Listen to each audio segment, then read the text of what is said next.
오늘 주의 말씀을 통해서 우리에게 주시는 귀한 교훈, 권면 마음으로 받고 우리 삶 주 앞에 거룩하고 경건한 삶 되게 하옵소서. 예수님의 이름으로 기도합니다. 아멘. 오늘 예수님은 갈릴리를 떠나서 유다 지방으로 가고 있습니다. 예수님이 가는 곳마다 수많은 무리가 따릅니다. 그리고 예수님은 가는 곳에서 만나는 병자들을 고치십니다. 이게 오늘 본문이 시작되고 있는 배경입니다. 이 시기는 예수님이 십자가에 달리시기 약 4개월 전으로 추정을 해봅니다. 예수님의 생을 한마디로 정리하면 그분이 하나님으로 이 땅에 오신 사람, 소위 사람으로 이 땅에 오신 하나님이 그가 가지고 있는 목적과 사명을 이루시기 위한 삶이었다. 이게 예수님의 삶을 한마디로 요약할 수 있습니다. 이 말을 다른 말로 바꿔서 말하면 예수님은 출생, 과정, 죽음까지 한결같은 일관적 삶을 사셨다. 예수 믿는 사람들의 삶을 우리가 한마디로 요약해서 말씀을 드릴 수 있다면 일관적인 삶이다. 소위 목적과 사명을 이루는 일관적인 삶의 모습이 예수님을 믿고 따르는 사람들의 삶의 모습. 자, 이런 사명과 목적을 가지고 사는 삶에 있어 문제가 있습니까? 없습니까? 문제가 생기죠. 어떤 문제가 생겼냐면 바다를 건너가실 때 풍랑도 있었습니다. 수많은 사람들을 먹여야 되는 일용한 양식의 문제도 있었습니다. 예수님을 죽이려고 하는 살해 음모를 극복하는 상황도 있었습니다.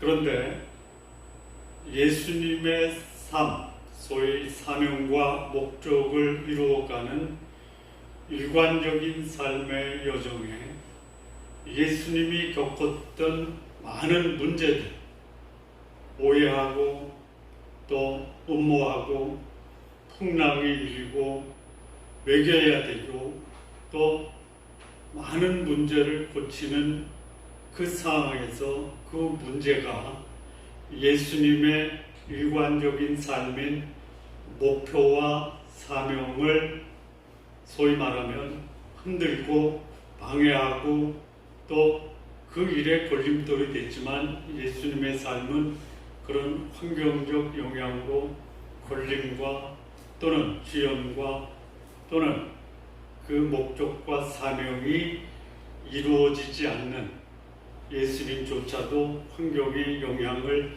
받았습니까? 안 받았습니까? 안 받았습니다. 그러면 환경의 영향을 받은 사람이 있었습니까? 없었습니까? 바다에 풍랑이 일면 누가 죽겠다고 아우성을 칩니까? 예수님과 함께 있었던 제자들. 수많은 사람들을 먹여야 되는데 먹을 것이 없으니까 그 상황에 먹을 것을 염려했던 사람이 있었습니까? 없었습니까? 네. 그럴 때 예수님은 먹을 곳이 없는 상황에서 그 문제를 해결하려고 고민을 하셨습니까? 제자들처럼? 아니면 그 문제를 고민하고 있는 제자들이 해결하라고 임무를 주셨습니까?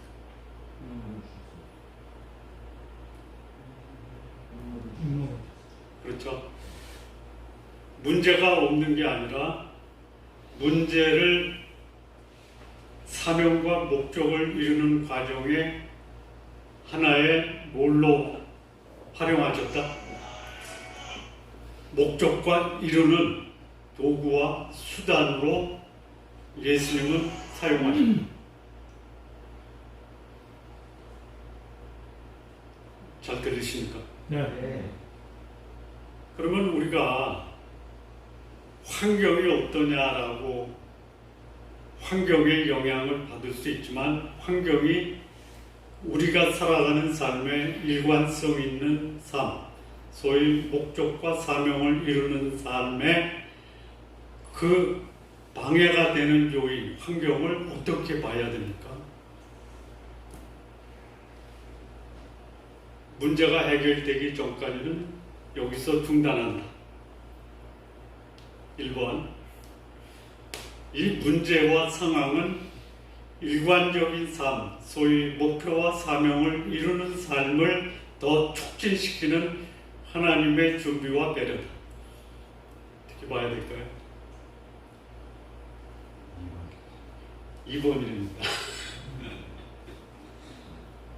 그렇게 보십시오. 아니 왜 우리가 하나님께 순종하는데 문제는 생기고 걸림이 생기고 왜 이러지? 라고 볼 수도 있어요. 누가 봤죠? 예수님 옆에 있는 사람들은 그렇게 봤죠.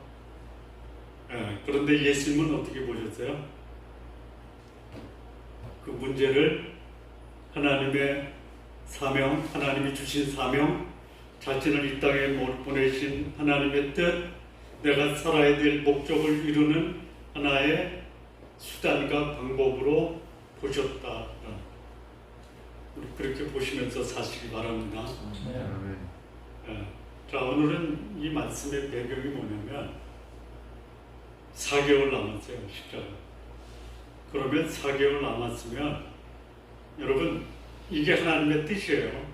그러면 이 죽음을 앞두고 4개월 남겨뒀으면 이제는 누가 등장해야 돼? 갑자기 어떤 사람이 야밤에 예수님 뒤에 와서 몽둥이로 뒤를 때려서 즉사시켰다. 이게 아니죠.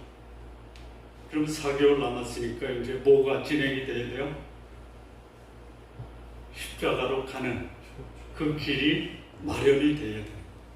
근데 그 십자가로 가는 그 길을 마련하는데 하나님이 예비하신 그 하나님의 예비 뭐라 그래? 예비된 사람이 누구예요? 바리새인이에요. 바리새인. 또 누가 있었죠? 사두개인이 있었어요. 또 누가 있었죠? 제사장 그룹이 있었어요. 그리고 거기에 또 누가 가담하냐면 당시의 정치 권력과인 헤롯 땅이 가입돼요.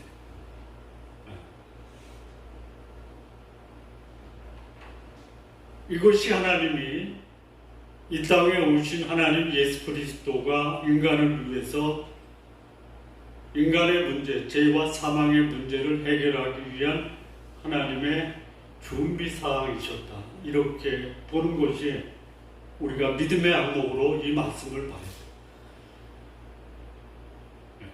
여기 굉장히 중요한 두 단어, 세 단어까지도 볼 수 있는데 첫째는 뭐냐면 바리새인들이 예수님을 시험했다. 두 번째는 시험한 그들의 마음이 워낙 없다. 세 번째는 뭐냐면 바리새인들이 들고 나온 소위 이슈 화두가 뭐냐면 이혼이라는, 이게 연관이 되겠죠. 이게 단순히 예수님이 바리새인들이 물어본 질문의 궁금에 대한 답을 준 거다라고 보시면은 굉장히 뭐랄까요, 낮은 수준의 말씀을 이해하는 거다 이렇게 봐요. 자, 바리새인은 누구냐면 소위 율법학자예요. 바리새인에게 있어서 최고의 권위가 누구예요? 누구예요? 모세예요. 하나님이 아니라 모세예요. 그래서 모세의 율법에 대해서는 뭐 모르는 게 없어요. 창세기, 출애굽기, 레위기, 민수기, 신명기에 대해서는 바리새인들의 머리, 그들의 지성 속에는 완벽하게 짜임새 있는 그런 지식으로 가득 차 있는 사람이 바리새인. 자, 질문을 드리겠습니다. 바리새인들이 결혼과 이혼에 대한 모세의 가르침을 몰라서 예수님께 물어봤을까요? 네? 그럴까요? 아니요. 지금까지 이 말씀 보면서 그렇게 생각하지는 않았었어요, 혹시? 그래서 예수님이 이제 4개월 앞에 두고 바리새인들이 진지하게 이혼에 대한 문제를 예수님이 예루살렘으로 가는 길에 질문해 오니까 그 질문에 성실하게 답변한다, 이렇게 본 겁니까? 네? 그렇게 이해할 수 있죠. 네. 그게 아니야. 이 질문의 의도는 뭐예요? 첫 번째, 시험하는 거예요. 뭘 시험했을까요? 예수님이 이혼에 대한 모세의 가르침을 알고 있습니까? 라는 시험에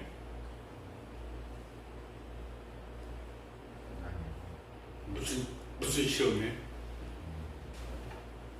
자, 그 시험에 대한 단초를 어디서 얻을 수 있냐면요, 아까 말씀드린 완악함, 마음이 완악한 데서 단초를 얻을 수 있고요. 그 마음의 완악함이라는 것에 확실한 그 정황을 어디서 볼 수 있냐면 이혼이라고 하는 단어에서 바리새인들이 예수님께 시험한 시험의 의도를 다 볼 수 있어요.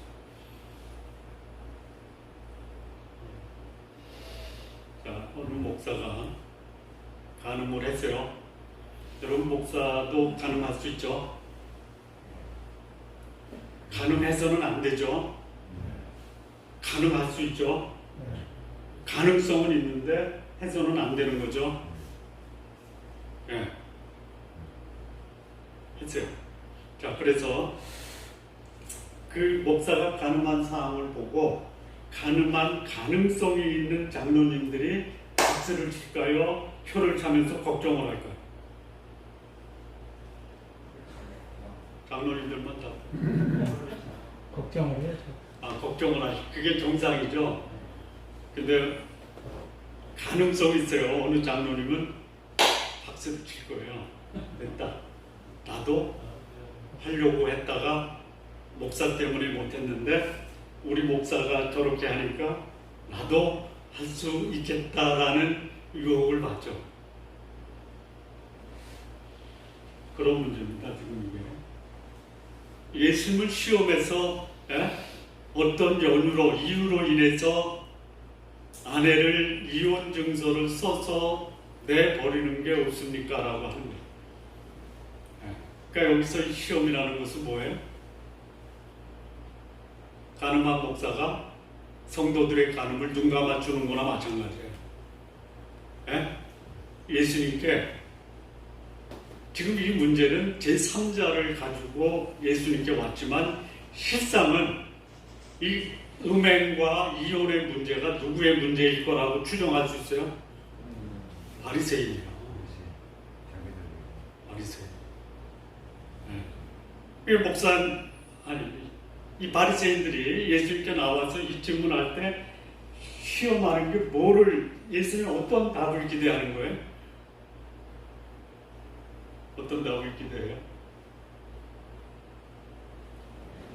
하나님의 뜻은 그냥 한 남자와 한 아내가 결혼해서 평생을 행복하게 사는데 살아보니까 안 되지.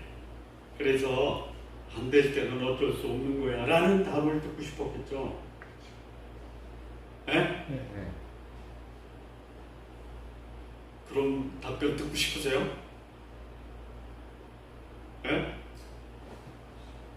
그런 거예요. 제가 바리새인이 아니라서. 예.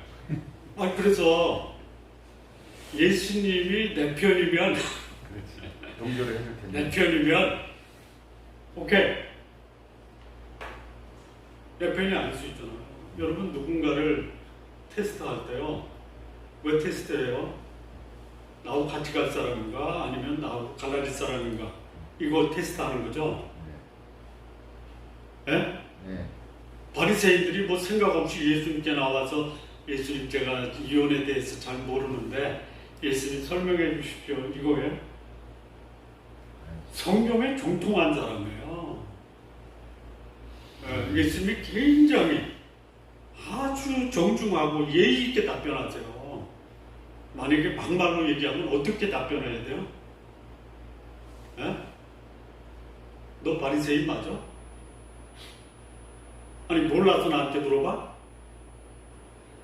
네가 다른 사람에게 이 이혼의 문제를 가지고 너한테 질문하면 너 답변 어떻게 할래? 이렇게 그야말로 맞대응할 수도 있죠. 예수님이 굉장히 인격적으로 그 바리새인들의 내면을 꿰뚫어봐요. 여기 예수님이 뭐라 그러냐면 이렇게 얘기를 해요. 너희 마음의 완악함 때문에 아내 버림을 허락하였거니와 본래는 그렇지 아니하니라. 이게 뭐냐면요. 여기 너희라고 했지만 예수님이 너희라는 이 단어 속에는요. 아내를 버림을 허락하는 것이 이미 모세 율법에 나와 있어요. 나와 있어요. 자, 여기 음행한 이유 외에 아내를 버리고 다른 데 장가가는 자는 가능합니다. 음행한 이유로 이혼서를 써주고 장가가면 되죠. 여기 이 말씀대로 합니다. 자, 음행하고 이혼서 쓰면 다른 데 재혼하는 게 정당한 겁니까? 모세율법에 이렇게 나오죠. 이렇게 나오죠. 그런데 사실 모세가 하나님께 받은 이 결혼에 대한 제도는 뭐예요? 음행하면 어떻게 하는 거예요? 어떻게 하는 거예요? 어떻게 죽여요? 돌로. 그렇죠. 바리새인 이때에 예수님 당시에 음행한 여인을 데리고 예수님께 온 여자를 서기관들이 와서 현장에서 가늠하다 잡혔는데 모세의 율법에 돌로 쳐 죽이라고 하는데 어떻게 하옵니까? 이렇게 질문하죠. 알고 있어요. 그러니까 여기 음행한 연고로 이혼서를 써주는군요. 하나님의 자비와 공일이 담겨 있는 거예요. 근데 사실 이 음행은 죽이는 거예요. 근데 여기 이제 그 여성들이 보면 좀 그 마음이 불편한 게 있어요. 마음이 불편해. 뭐가 불편하냐면요. 이 음행한 용고로 이혼서를 써서 내보내라고 하는 게 남자에게 해당되는 겁니까? 여성들에게 해당됩니까? 좀 주의 있게 보시면요. 여성이에요. 이게 오늘날로 말하면 소위 여성주의자들, 페미니즘들이 보면요. 이것도 더 고쳐요. 페미니즘적 성향이 있는 여성 목사가 이 설교를 한다라고 하면 어떻게 할까요? 왜 여성만 얘기하냐? 남성도 얘기를 해야죠. 성경의 그 기본 흐름이 소위 말하면 남성본이에요. 왜 그럴까요? 그 시대가 남성본위의 사회였는데 여성의 권익이 확보되기 시작한 것은요, 불과 얼마 안 돼요. 19세기 초예요. 1800년.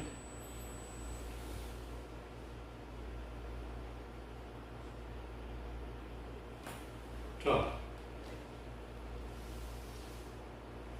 예수님을 시험한 게 소위 음행한 연고로 이혼서를 써줘야 됩니까? 말일 겁니까? 라고 하는데 실상은 완악한 거예요. 완악이 뭐죠? 완악이 뭐죠? 완전히 약한 완전히 약한 거, 그거보다 더 나쁜 사람. 그거보다 더 나쁜 거. 그렇지. 알면서도 더 하는 거. 예. 감사합니다. 그 정도 수준도 대단한 거예요. 완전히 약하다, 완악하다. 이게 뭐냐면요, 양심이 마비될 정도로 이 양심이 굳어 있다. 이게 완악. 이게 완전히 약한 거예요. 그런데요, 양심은 굳어 있는데 용광로처럼 활활 타오르는 데가 있어요. 그게 뭐죠? 예? 그렇죠. 욕망은요, 용광로의 불처럼 활활 타오르는데 양심은 마비되어 있는 게 완악합니다. 여기 예수님이 일반적으로 모세 율법을 가지고 얘기했어요. 모세가. 예? 근데 여기서 애둘러서 얘기를 하지만 이 완악한 자가 누구예요? 바리새인이에요. 예수님이 바리새인들의 그 마음을 꿰뚫어 보는 거예요. 자, 이혼 문제, 결혼 문제, 음행 문제를 가지고 예수님께 바리새인들이 왔다 보니까 예수님이 그들을 꿰뚫어 보는데 그들이 가지고 있는 문제가 뭐예요? 그들이 가지고 있는 문제가 뭐예요? 완악하네요. 근데 육체의 종욕은 불처럼 타올라요. 그러면 여기서 자, 바리새인이 자기 아내를 내보내요? 그런 얘기입니까? 자기 아내는 음행이나 간음을 안 했어요. 근데 누가 간음을 한 거예요? 누가 음행을 한 거예요? 그러면 대충 눈치를 채야죠. 예수님께 와서 음행, 이혼 문제를 가지고 문제를 제기한 이 바리새인이 소위 음행의 문제에 걸려 있는 거예요.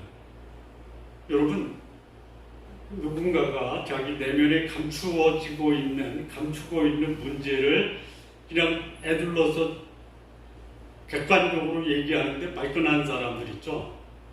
왜 그래요? 자기 속에 감추고 있는 게 있어요. 찔리는 게 있어요. 바리새인들이요, 그거예요. 음행을 저질렀어요. 그런데 그 여인을 자기 아내보다 더 좋아해요. 사랑하는 게 아니고 좋아하는 거예요.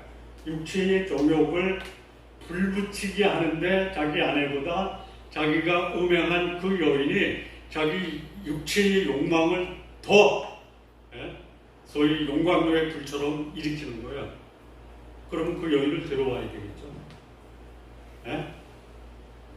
그렇죠. 안 해봐서 모르죠. 예. 상황이 그런 상황이에요. 그래서 여기서 예수님이 자기 입장에 맞는, 내 품위에 맞는 말을 해주면 내 편. 아니면 이거 어떻게 해야 돼요? 제거. 이게 시작이에요. 이게 시작.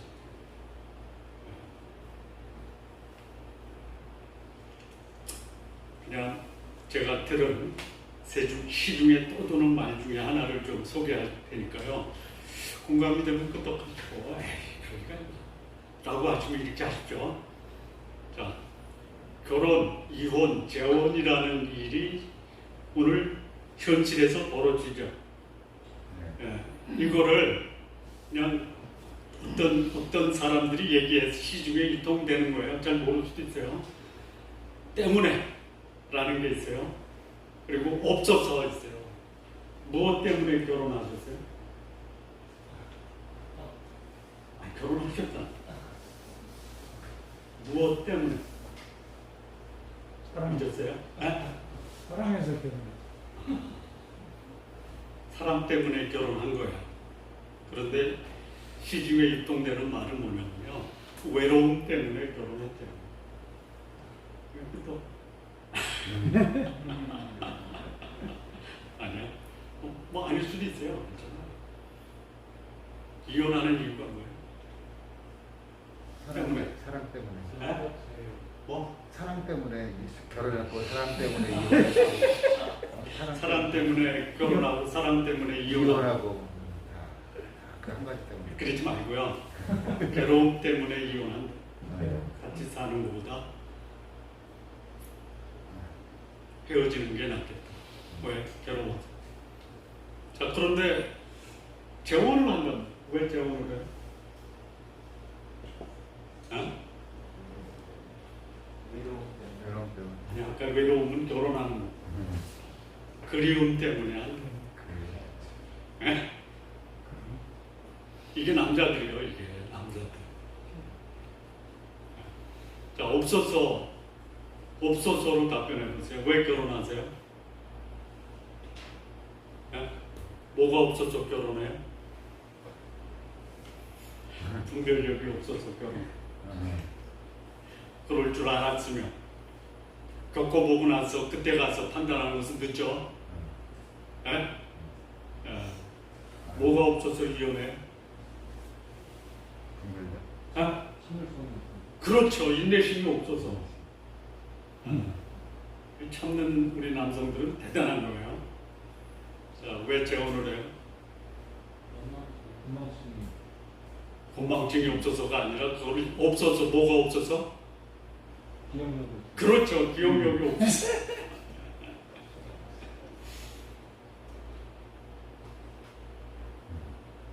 그게 시중에 유통되는 거 모르셨어요? 네. 모르셨군요. 네. 아, 어렵네. 그게 오늘 현실에서 우리가 결혼, 이혼, 재혼에 대해서 이해하는 거예요. 그런데 왜 하느냐? 완악해서 그래요. 완악해서. 육체에 대해서는 굉장히 그냥 뭐 살아서 움직이는 게 아니라 용광로처럼 펄펄 끓어. 그런 육체의 욕망에 사로잡혀 있으면서 하나님이 주신 양심은 마비되어 있는 게 소위 말하는 바리새인. 바리새인들의 그들의 내면의 모습을 예수님이 지적합니다.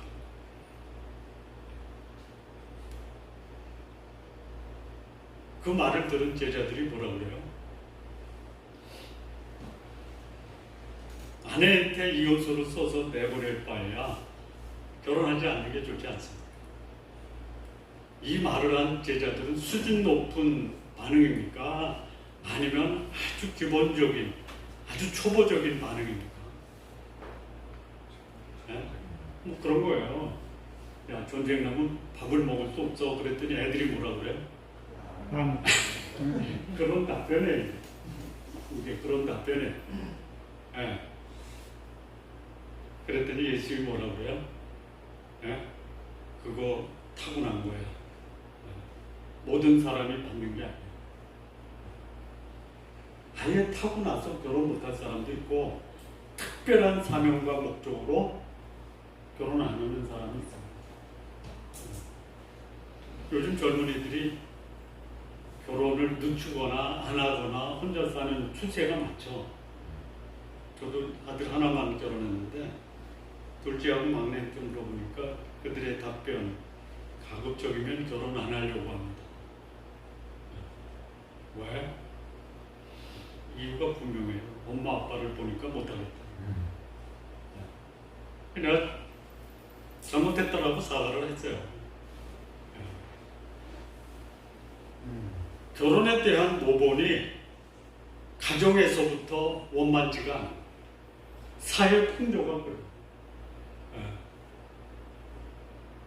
뭐 결혼하고 이혼하고 재혼하는 게 아주 다반사예요. 그럴 바에야 또 하나 있어요. 내가 벌어서 왜 남 주냐 이거예요. 결혼한 와이프가 남이래요. 남. 고생해서 본 거 다 쓰기도 바쁜데 왜 그걸 같이 쓰냐. 그게 아이들이 갖고 있는 생각이에요. 이게 오늘 우리 시대의 결혼에 대한 하나의 풍조입니다. 자, 여기 이제 음행한 연고로 이혼 증서를 써서 내보내라. 그런데 모세의 율법에 뭐가 나오냐면요. 사람이 아내를 취하여 데려온 후에 수치되는 일이 있음을 발견하고 그를 기뻐하지 아니하거든 이혼 증서를 써서 그 손에 주고 그를 자기 집에서 내어 보내라. 수치되는 일이 뭘까요? 요거를 소위 강경파가 있고 온건파가 있어요. 수치되는 일을 확대시켜서 조금만 수치스럽다라고 인정해도 이혼하라 이거고요. 강경파는 뭐냐면요, 음행한 외에는 이혼할 수 없다. 이게 이제 온건파예요. 그러면 여기 수치되는 일을 굉장히 높여요. 이것도 남성 위주예요. 아마 남성들이 이혼하려고 할 때 이 기준을 보면요, 아마 쌍수를 들어서 환영할 거예요. 어떤 게 있냐면요, 몇 개만 얘기할게요. 첫째, 음식을 만들다가 태운 음식을 남편 먹으라고 가져오면 이거 수치되는 일이에요. 이혼할 수 있어요. 음식하다가 태운 음식을 남편에게 준 적 있어요? 아니, 어떻게 줘요? 주지. 내가 먹고 말지. 아니야? 나는 새로 만들어서 먹고 남편한테 이게 수치되는 거예요. 또 있어요.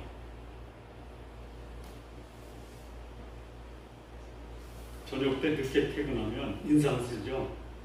예? 늦게 퇴근할 수 있죠. 예.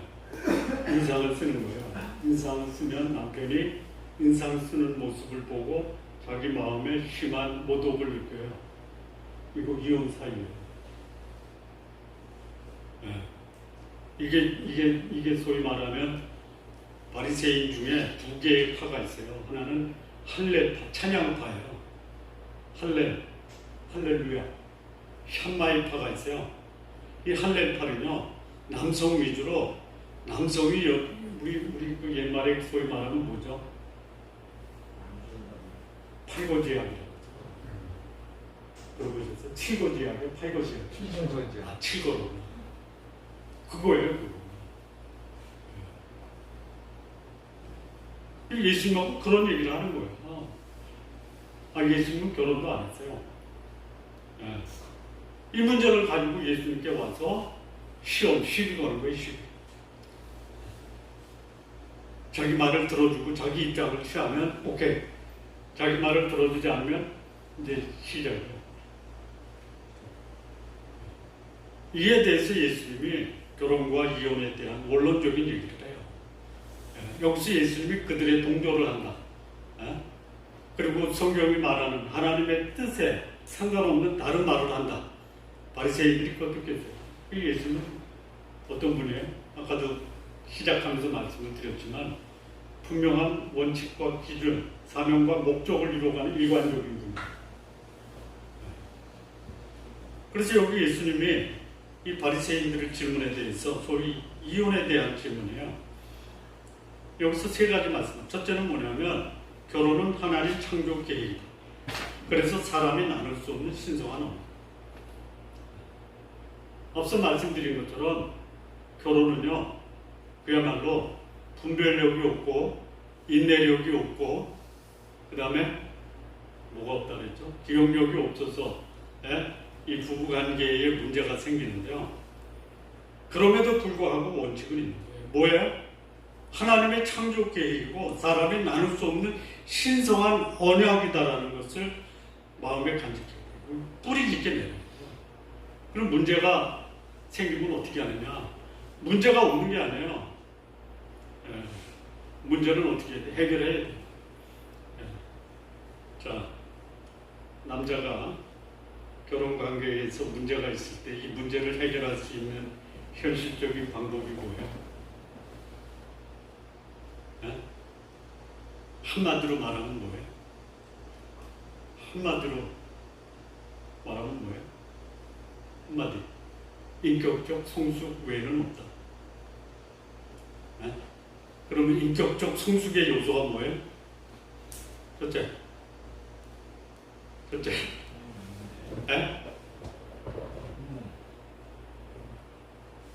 전에. 인내하기 전에. 인내를 가능케 하는 동기부여를 해야 됩니다. 뭐예요? 이해해야 돼요. 이해. 그리고 나나 저나 똑같다라는 이해관계 속에서 그럴 수도 있지 해서 받아들이는 용납이 있습니다. 그리고 그럼에도 불구하고 하나님이 나에게 주신 배우자라는 것으로 인해서 어떻게 해야 돼요? 양보해. 마지막으로 더 심한 게 뭐냐면 희생해야 돼요. 희생. 여기에 더불어서 하나님이 우리에게 보여주신 하나님의 모습으로 결혼 관계에서 생길 수 있는 문제를 극복해야 되는데 그게 뭐냐면요. 결혼 관계에서 진짜 지키기 어려운 여기 완악함으로 생길 수 있는 문제에 반대되는 게 뭐냐면요. 거룩함이에요. 저는 이 말씀을 전체로 봐서 결혼 관계에서 중요한 것은 거룩함이다.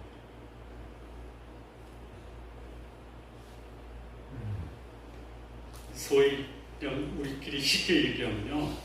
남편이 아내 앞에서 당당할 수 있는 유일한 길이 뭐예요? 예? 뭐예요?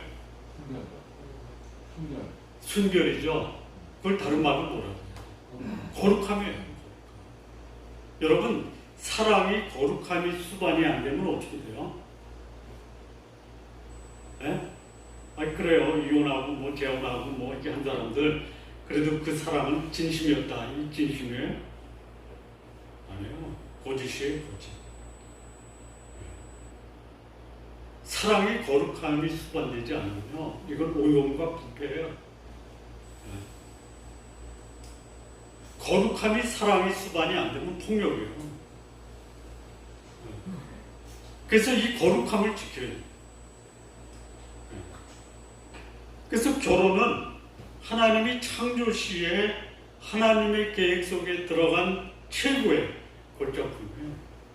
그래서 이거는 결코 사람이 인위적으로 나눌 수 없는 언약이에요. 결혼식은 낭만이지만요.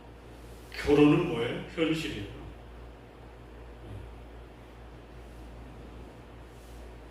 그래서 이 현실 속에서 이 결혼 관계를 유지하기 위해서 필요한 것이 뭐냐면 인격적 성숙의 거룩함을 수반해야 된다. 이거 외에는 없어요. 이거 외에는 없어요. 얼마든지 결혼 관계를 깰 수 있는 외부적 환경 요인이 너무 많아요. 그 원인 중에 최고의 원인은 뭐냐? 여기 말하는 완악함이에요. 완악함. 우리 성도님들 완악함을 극복하십시오. 극복하십시오. 결혼이라는 하나님이 주신 이 부부의 경건한 즐거움이 오염되고 변질되는 것을 막으십시오.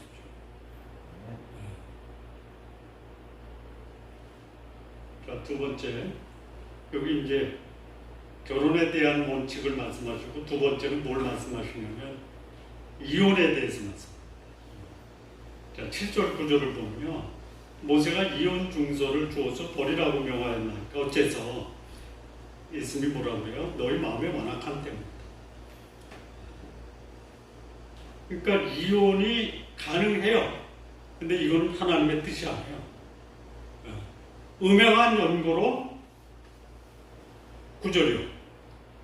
음행한 이유 외에 아내를 버리는데 버리고 장가가는 거 가능합니다. 음행하면은 이혼할 수 있다라고 해요. 사실은 아니에요. 여기 하나님의 자비와 긍휼이 담겨 있는 거예요. 가능성이 있다는 걸 하나님이 아셔서 그냥 거기까지 하나님이 양보하신 거지. 이게 하나님의 뜻이에요. 자, 하나님이 양보하시면 괜찮은 거예요? 예? 하나님이 양보하시면 괜찮은 겁니까? 안 괜찮은 거예요. 예. 다윗이 간음했죠. 하나님이 용서하셨죠. 예? 하나님이 사랑하셨죠. 예. 여호야다라고 하는 솔로몬의 이름을 그렇게 줘줬죠. 그럼 괜찮은 거예요? 안 괜찮은 거예요. 안 괜찮은 거예요. 이건 하나님의 자비와 긍휼이지 정당한 게 아니에요. 그러니까 이 여기서 이혼을 허락한 거는요, 남성 위주의 아내를 버리는 것을 방지하기 위함이고요.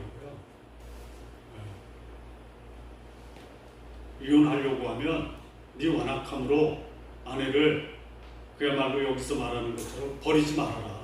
이혼 증서를 써서 다시 회복할 수 있는 기회를 주고 이혼서를 써줘라. 그러나 이혼한 너는 그거에 대한 정당한 대가를 받을 것이다. 다시 받은 그야말로 간음으로 인해서 남의 아내를 들어온 거 아니에요. 그게 완악한 거고. 사단의 놀이개로 다윗의 인생이 후반전이 그렇게 전락되고 말았더라. 물론 다윗은 하나님이 나이 많아 늙도록 존귀하다가 부르셨지만, 그러나 그 과정 속에서 나타난 그의 삶은요, 이거는 불신자들이 당하는 고통보다 더 큰 고통이다. 자, 세 번째, 여기 제자들이 묻죠. 그러면 결혼하지 않는 게 낫겠나요? 그랬더니 그런 사람도 있어.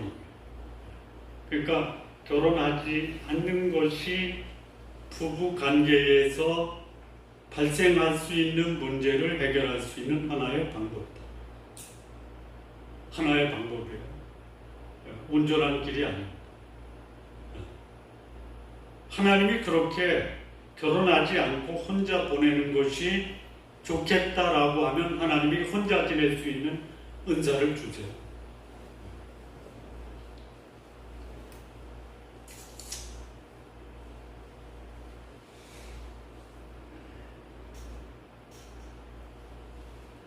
자, 결혼을 해서 불행하고 아픔을 겪는다. 낭만을 기대하고 내가 원하는 소원을 이룰 것을 기대하고 결혼했는데 결혼하고 나서 보니까 불행하고 아프다. 그러면 차라리 결혼하지 말 것, 후회하고 이혼해도 됩니까? 안 되죠?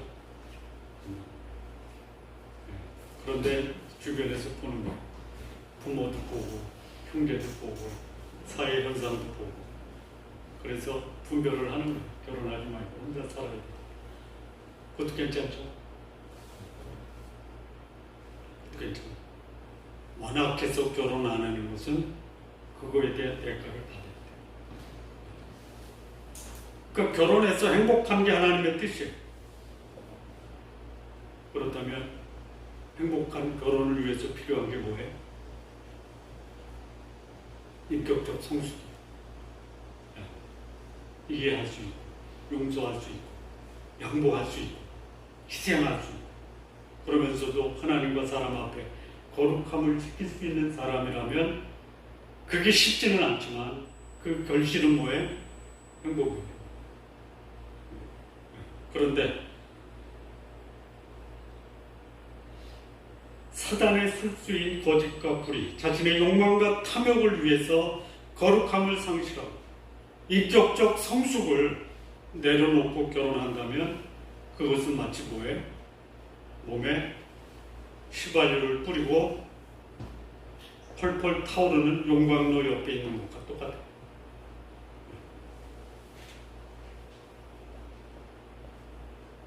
사도 바울이 그런 권면을 합니다.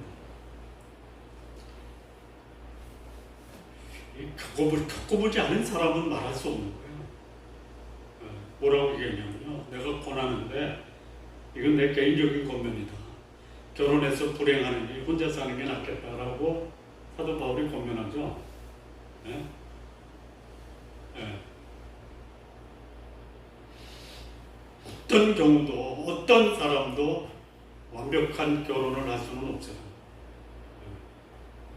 그런데 그럼에도 불구하고 행복한 결혼 생활을 할 수 있는 가능성은 있다.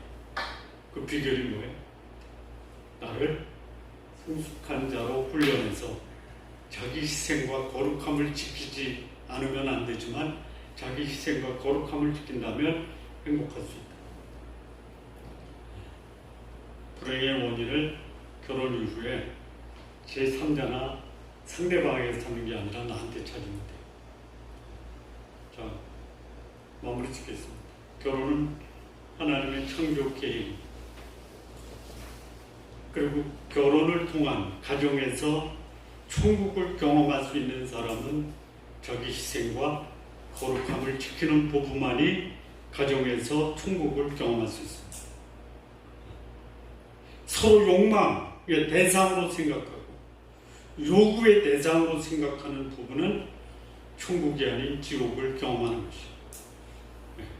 그리고 이 성적 욕망을 위해서 아내나 남편이 아닌 제3자가 개입되어 음행과 간음의 사건이 벌어지면 그 부부관계는 지옥, 용광로 속에서 사는 것과 똑같다.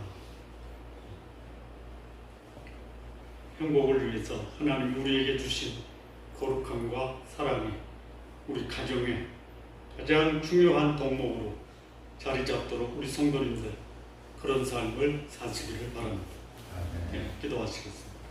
하나님 아버지 감사합니다. 오늘 예수님 십자가를 앞두고 우리가 몇 개월 앞에 있는데 그 길을 묵묵히 일관적으로 하나님이 주신 사명을 위해서 가는 그 길에 하나님이 예비하신 이 바리새인들 이 앞에 진리로 응대하신 우리 주님의 모습, 오늘 이 땅에 우리의 살아가는 모습으로 본받고 닮아갈 수 있도록 인도하여 주옵소서. 예수님의 이름으로 기도합니다. 아멘.